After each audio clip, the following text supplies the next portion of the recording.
2022년 7급 외무영사직에 수석 합격한 이주영입니다. 아무래도 가장 유명한 선생님의 강좌를 수강하면 좋겠다고 생각했습니다. 포털 검색을 통해서 카페, 블로그 등을 보면서 외무영사직 이상구 선생님 강의가 유명하다는 것을 알게 되었고, 그래서 해커스 공무원을 선택하게 되었습니다. 문제풀이반에서 경험했던 많은 문제들이 가장 도움이 된 것 같습니다. 자습과 수업을 겸행할 수 있는 해커스 공무원 학원의 문제풀이반은 1타 선생님께서 직접 만드시는 고난이도 문제들을 풀어볼 수 있습니다. 국제법, 국제정치학의 수많은 논점들을 전반적으로 다루면서 이해는 물론 암기도 놓치지 않을 수 있었습니다. 이외에도 해커스 공무원 온라인 모의고사도 꾸준히 봤던 것이 지속적으로 논점을 상기시켜줘서 도움이 되었습니다.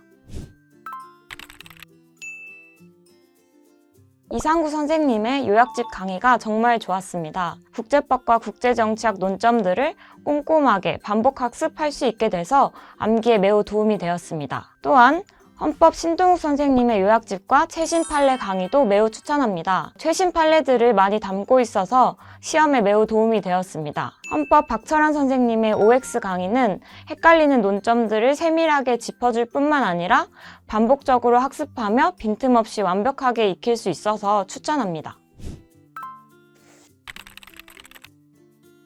국제법과 국제정치학은 이상구 선생님 커리큘럼을 전부 따라갔습니다. 이외에도 추가로 문제풀이반 실강을 수강하면서 어려운 논점들을 대비를 했고, 여러 단행본들을 읽으면서 감을 잡을 수 있었습니다. 이상구 선생님 커리큘럼대로 공부를 했더니 고득점을 맞을 수 있었습니다. 헌법은 박철환 선생님과 신동욱 선생님 인강을 병행해서 수강을 했고, 2차 대비 기간에는 신동욱 선생님 요약집을 10회독 정도 했습니다. 요약집을 빠르게 여러 번 회독하는 것이 헌법 고득점에 매우 도움이 되었다고 생각합니다. 헌법의 내용이 광범위한데 요약집으로 반복을 하다 보니까 이해도 빠르고 실력 향상도 빠르게 이뤄낼 수 있었습니다. 특히 신동욱 선생님은 기본기를 제대로 잡아주셔서 좋았고, 박철환 선생님은 헷갈리는 논점들을 잡아주셔서 두 분을 병행했을 때 더욱 효과적이었던 것 같습니다.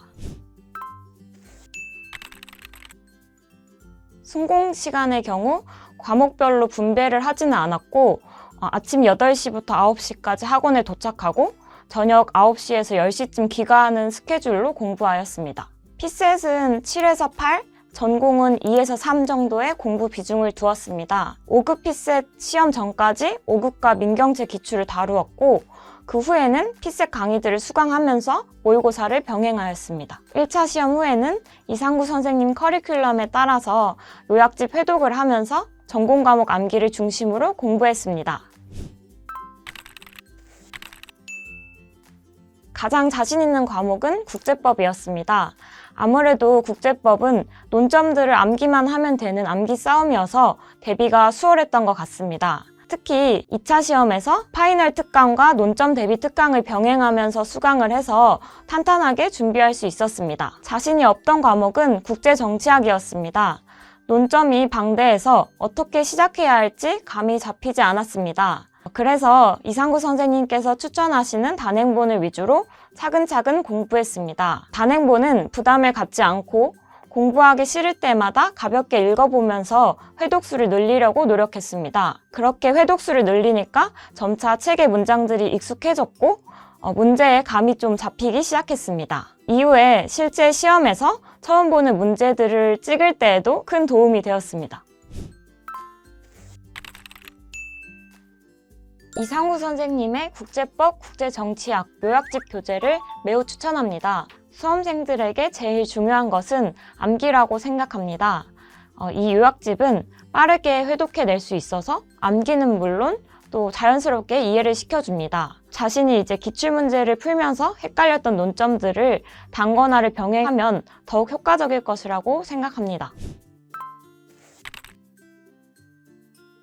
저는 해커스 공무원 PT윤 선생님의 오프라인 면접반을 수강했고 추가로 외형직 면접 스터디를 병행했습니다. 특히 피티윤 선생님 오프라인 강의에서 마이크를 잡고 직접 발표를 해봤던 것이 큰 도움이 되었습니다. 나의 문제점을 제대로 짚어볼 수 있고 실제 면접을 경험해볼 수 있었습니다. 이와 함께 피티윤 선생님의 복원된 면접 기출을 토대로 공부를 해서 실전 감각을 익혔습니다.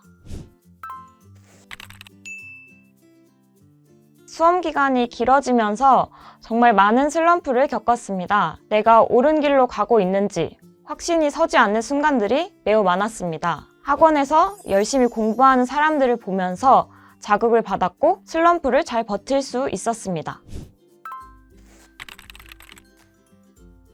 점심을 먹고 공원에서 틈틈이 산책을 하고 낮잠을 자는 등 좀 휴식을 취하려고 노력했습니다. 정말 힘들 때에는 이상구 선생님을 찾아가서 상담을 하면서 멘탈 관리를 했습니다. 너무 지치고 힘들 때 상구 선생님께서 너는 잘하고 있다. 오히려 하루 쉬었다가 공부해라. 이런 조언과 격려의 말씀을 해주셨는데 그런 말들이 제가 잘하고 있다, 옳게 가고 있다는 확신을 줘서 좀 더 힘을 내서 버틸 수 있었던 것 같습니다.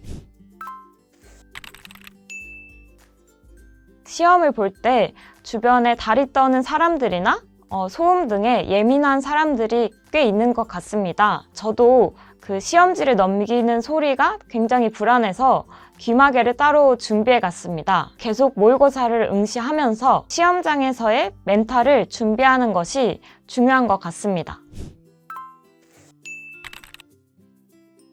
학원 선생님들께서 될 때까지 버텨라 라고 조언을 해주시곤 했습니다. 수험생 시절에는 그 말의 뜻을 완전히 이해할 수 없었는데 합격생이 된 지금 생각하면 정말 가장 맞는 말이라고 생각이 됩니다. 흔들리더라도 포기하지 않고 버티고 하루하루를 습관처럼 공부를 하다 보면 합격이 다가오는 것 같습니다. 남들보다 조금 더 시간이 걸리더라도 포기하지만 않는다면 기회는 오는 것 같습니다. 다들 정말로 힘내셨으면 좋겠습니다. 대한민국 공시생 화이팅!